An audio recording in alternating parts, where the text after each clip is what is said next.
Good evening. Good to see you all again.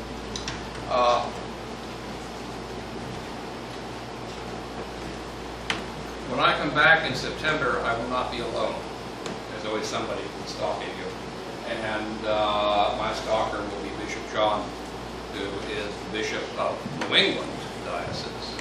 And since that's only got 11 congregations in it and he needs more to do, they also made him bishop to oversee the Western Rite congregations throughout North America. He used to be Bishop Basil out in Wichita, but they moved it over to Bishop John. Bishop John and I were at school together. He was in his first year, it was my last year at St. Vlad's. And you know you're getting old, and the bishops they send out after you are younger than you in fact are. He is the only bishop we have that has been married, and in fact still considers himself to be married. He has 2 children. Joni died 5 years ago of cancer, I believe. He was then, and is still now, the editor of The Word magazine, which is published by much of his training is in counseling and reconciliation and that sort of thing, which is good training to be if you're going to be a bishop.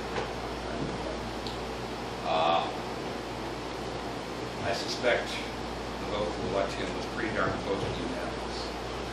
Any of us who are married clergy wanted somebody in there who had a clue as to what it was like trying to survive with a family. And when I talk to him, especially if Angie's going through a period like she did this last week, I know he knows what I'm talking about. I don't have to explain it, kind of thing to him. What is a bishop? Yes, anyone want to think about children? Let's see. Not at heart, I mean actually. Yeah. What's a bishop, What are the clergy we have in the church? We have deacons, okay. We have presbyters or priests, that's me. And then we have, at the very top of the food chain, bishops, okay, Greek is episcopos. In the ancient church, in the New Testament church, you basically had bishops and deacons, and that was it for several centuries. They had people they called presbyters, but they were simply like a parish council. They were a council of advice to the bishop. He'd meet with them and then make decisions about the church and what have.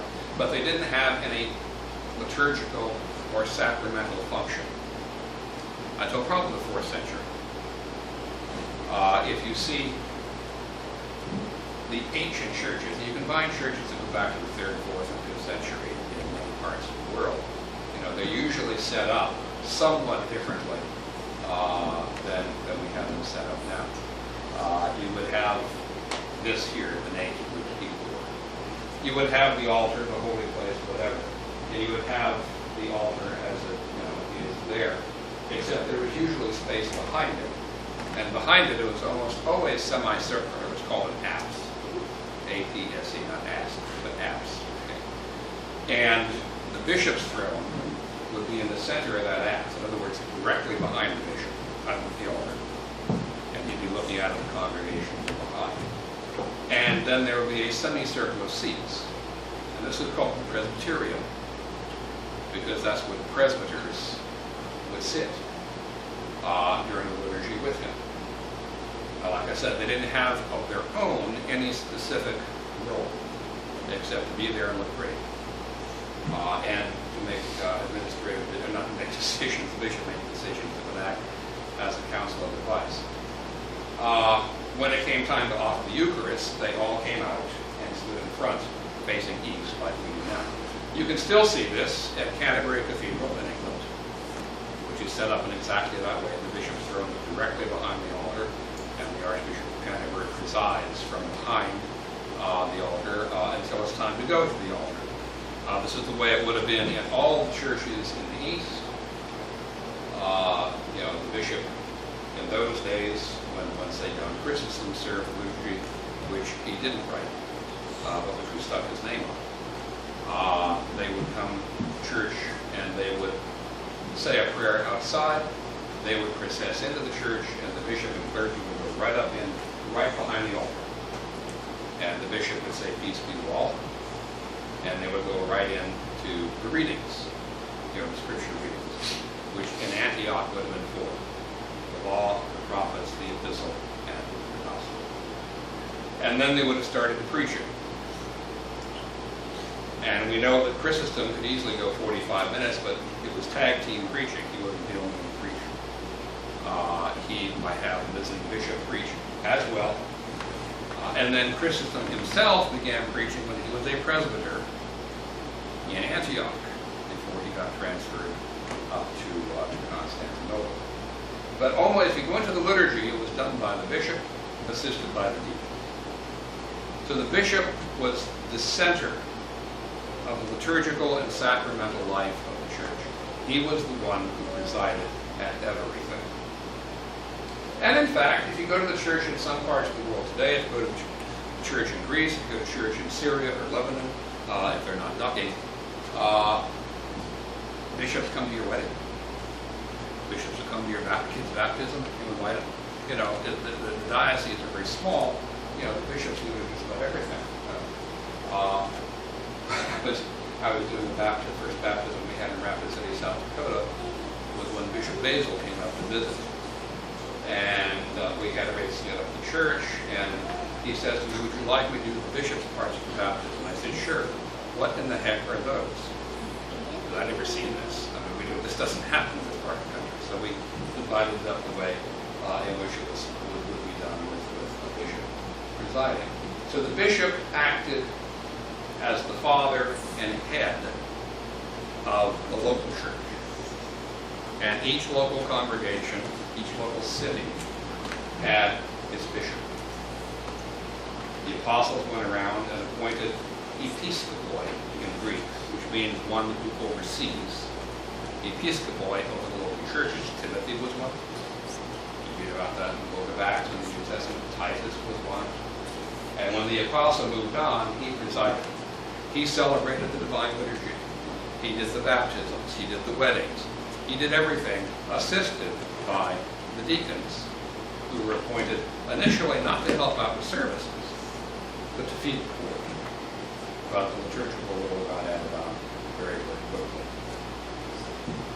They tried very hard to maintain the unity of each local church by having only one liturgy in a city at a time, with the bishop presiding over that. Now, when you realize that by the 4th century, we had converted 25% of the Roman Empire to Christianity, this meant either you had some really big churches, and they did. That's why St. Peter's in Rome is so big. That's why Hagia Sophia was so big. Hagia Sophia was a worship stadium. You could put 60,000 people standing. That obviously got hard to do. I mean, if you're looking for an intimate experience with the Lord, you didn't go to Hagia Sophia on Sunday with 59,000 other people. It got too big. So they were faced with a choice. How do we deal with this? Well, one thing they tried to do in some parts of the city was have one bishop over each church. That didn't work because they apparently couldn't operate in obedience and conjunction with each other. So somebody had the bright idea of, why don't we let the presbyters do this as delegates of the bishop? They can preside in the liturgies. They won't do it exactly the same way. It won't be as fancy. It'll be quite as high church. But, as a delegate, we'll let them head individual churches and they'll serve the liturgy. And that's what they began to do. And that's basically what produced the situation we have now. When I serve the liturgy tomorrow, I do this because the bishop can't be here. And you remember when we got our antimony, when we officially became a mission, the antimony which is on the altar underneath the fair linen, what did I show you? It has the signature of the bishop on the antimony. That's my permission to function in his stead. Without that, I cannot do anything.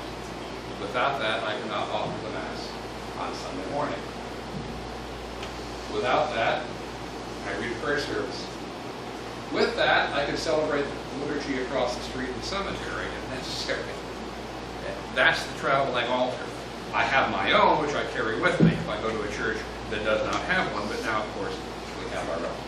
So the bishop was the central person in the life of the church.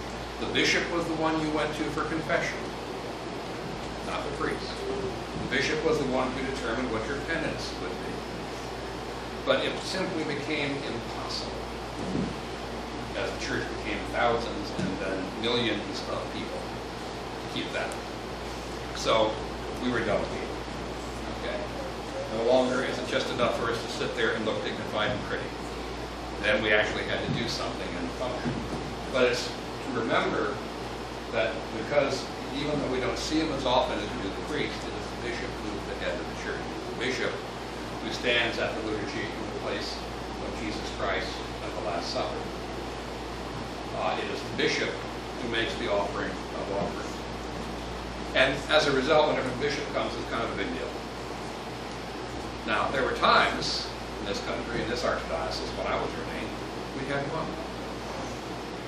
Got Metropolitan Philip. When I was ordained, we had only one bishop. And he was the bishop for North America.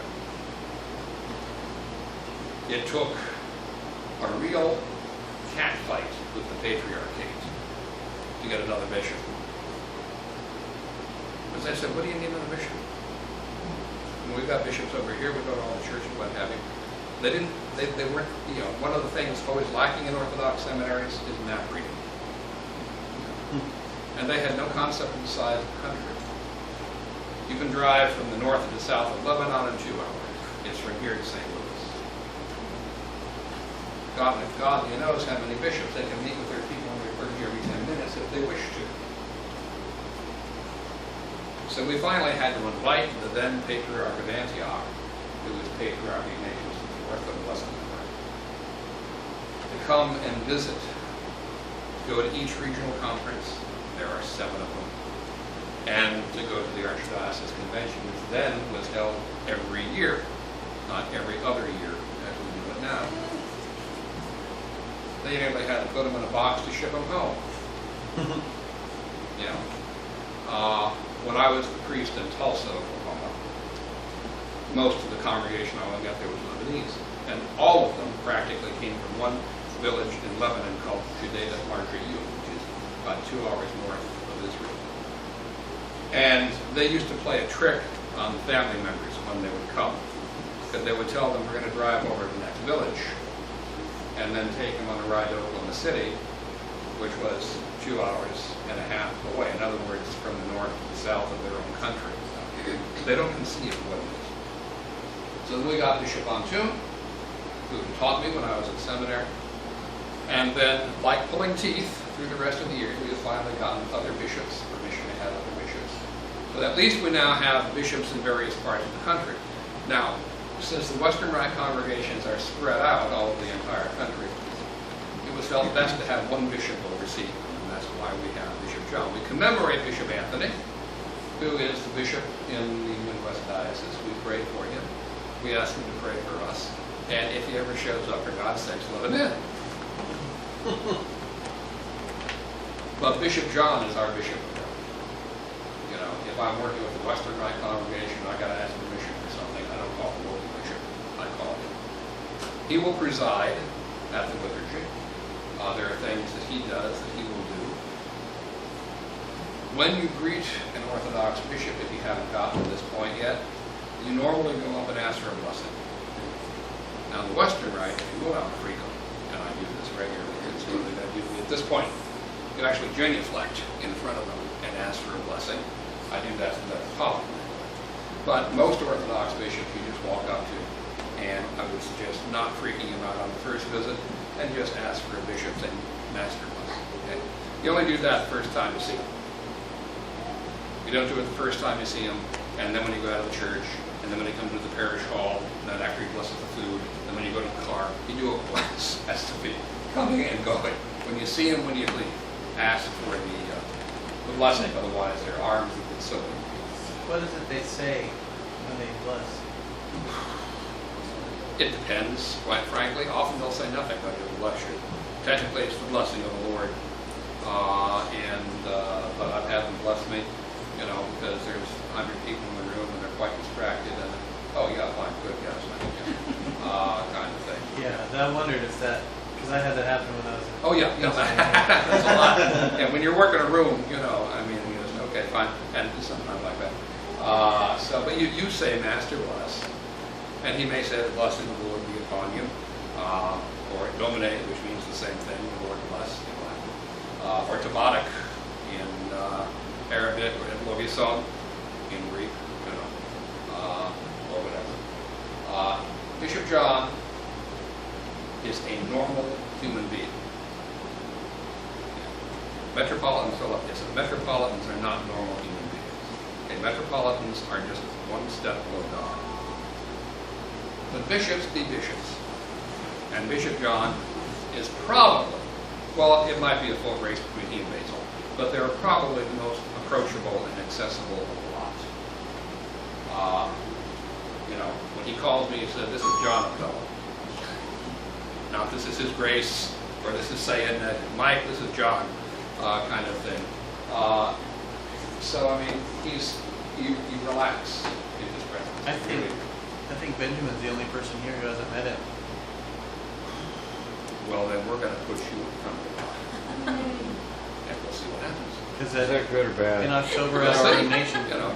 in October at the ordination, everybody, Yeah. you guys Yeah, seem so, I like- mean, it's just, you know, people tend to get really very uptight for some reason. And there are some bishops I get uptight about, you know, really. But he's not one. He is a father, he is a pastoral man. He's got kids of his own, you know, he is somebody that you can relate to well. And like I said, I think the clergy vote for him had to be a push unanimous, simply on the basis that we got somebody in there who knows what's going on. The only thing you really need to remember is asking for the blessing. That's it. Other than that, just relax around him. You know, don't be stiff. You know, everything should be fine. He is not an ogre. He doesn't take names. Even a clergy. So we should have a very good time. There's only one change to the schedule that has come up, and that is that Deacon Patrick at the Western Rite Church in St. Louis finally cleared the ordination review board hurdle. The second time we got him through. He's going to be, the bishop wants to ordain him when he's coming. So we will do the ordination for Deacon Patrick in St. Louis Saturday morning. Then we'll boogie on over here. And we'll be here Saturday night and Sunday night, and we won't leave until Monday. So we'll have the same amount of time that we would have had with him. He was very insistent on that after I pointed out to him we'd never had a bishop here before, and that everyone was on pins and needles waiting to see him. And Sunday evening, we're probably going to do some sort of a nice Dinner dinner, somewhere. like go to a nice restaurant, take the bishop and Father Michael out, and all of those stuff. But Saturday night we'll do Vespers in the same dog and pony show I'm doing. I want to have, specifically to have time just for children.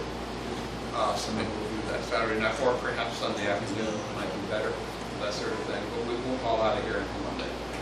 When I get back to St. Louis, I'll set up his plane ticket and what have you, and know exactly what's going on. But relaxed is the key here. Okay? Like I said, if you're getting Metropolitan Philip, we get palm fronds and wave on, we carry them, whatever. But, you know, this is relaxed. It's okay. if we need confession that time, do we still confess to you? Yeah. Bishop will hear confessions, unless it's their own clergy or their own spiritual children. So, yeah, we'll still do that. We can do that. And will he celebrate the Mass? No, he won't celebrate the Mass. We haven't gotten to that point yet. I didn't know if he didn't in October, so I wasn't But we sure. will have the bishop's throne up here, right? Yeah, we'll have the trail over there. Where's that going to stand? It'll be on this. Yeah, there's certain things he does in the liturgy, some blessings he does and what have you, which is not that different, quite frankly, in the West. I mean, in the Anglican Church, we have lots of bishops who are clueless as to what to do in an Anglo-Catholic setting, so we just push them around, stuff them in the chairs, that bless this, kiss that, you know, and that's essentially what we do Does now. he need to Okay. stay, like, by him to hold the staff and do all that stuff? We'll figure that out. He can hold his own staff, it's not that heavy a staff, and it has to be laying against the wall. But we'll figure all of that out. We don't need to make it any more complicated than it need be, because that makes everybody uptight. And, he's just learning it, the western part of it, he's still learning. He's always been very supportive of the western rite. He's always been very interested in the western rite. It's just not something he's had a chance to do anything about. Now, at Bishop on Tomb, who was the bishop in the southeast where my home parish is, when he came, he, for all intents and purposes, celebrated the Mass. At the Lord's Vestments, when he celebrated the Mass from the throne. That took us 5 years of training to get him there, but I mean, it's something you got to learn how to do. Bishop John started from scratch. So, Does he have Eastern and Western vestments? no, he just has permission to wear the Eastern vestments now. So even if I made a new chasuble, like this, that he's Well, he doesn't have blessing to do that yet. I think Metropolitan, you don't learn this stuff overnight. And the Metropolitan, if we're going to train him, he wants him to be trained well and, do it. Well, he's never had no experience in this whatsoever. Never having had the luxury of having an Anglican at one time in his life. He doesn't automatically pick it up kind of thing, So, we'll get there, but it's going to be probably a couple of years. We started an online petition. That's fine, go ahead. That may help. Any other questions you want to have? Since we just received the fees, we don't have to do that quite yet, okay? I'm not going to throw that at you the first time we have a issue here. We'll go ahead and do what we normally do. Okay. And, did I tell you to try to remember Lord's Prayer, however? Yeah, he Okay. emailed us to let us know, it's not perfected, of course. but No, but maybe we'll give by it a then shot will tomorrow be- and see how it is. Okay. It's a very easy thing to learn. This has nothing to do with him. I've meant to do that for some time. Right. Kind of thing. But no, we'll go calm, we'll go easy, we'll go with what we know, Mhm. and not try to, there's a formal greeting when the bishop comes in, there's a formal blessing at the end. Again, we only have to do that once. Do we need to be here early that Sunday for anything? Yeah, normal, what the guys who do the services should, but other than that. normal. Any earlier than what I usually do. No, I don't think so. We'll do matins, we'll do vespers, we'll do matins, we'll do liturgy. And with that, he will preach. Talk Saturday night and preach on Sunday. And any questions that you have, would be good. Children, and some questions that I'd like to ask. That would be good. Can you update us now on how your health is and Angie? My health is fine, other than the knees and the back, but that had nothing to do with heart attack. No, I felt fine as I came out of the anesthetic. They went in through there. That's it. Not even growing, the last time. But they went in through there. It amazes me how they do this stuff, it really does. Went up through here. The LAD artery, what they call the LAD artery, stands for lateral anterior descending, is the largest artery in the heart. It was almost totally blocked. I didn't realize that because, quite frankly, I've been having angina attacks since I was 38, kind of crazy. And it was not the worst chest pain I've ever had. I was out riding my bicycle because they kept telling me that was healthy. I knew they were lying to me, but when I had the heart attack, and it was about 3 miles from the home. So I got my phone with me, and I called 911. You didn't fall off or anything? I didn't. I stopped, got off, and almost fell in. But and the only reason I went to the hospital, because I almost talked because by the time I got there, I didn't do it. Was that my cardiologist and my daughter, who's a nurse at the hospital I wound up going to, would have killed me. So I went in and I figured, I'd had a stress test only a month before. It had shown absolutely nothing.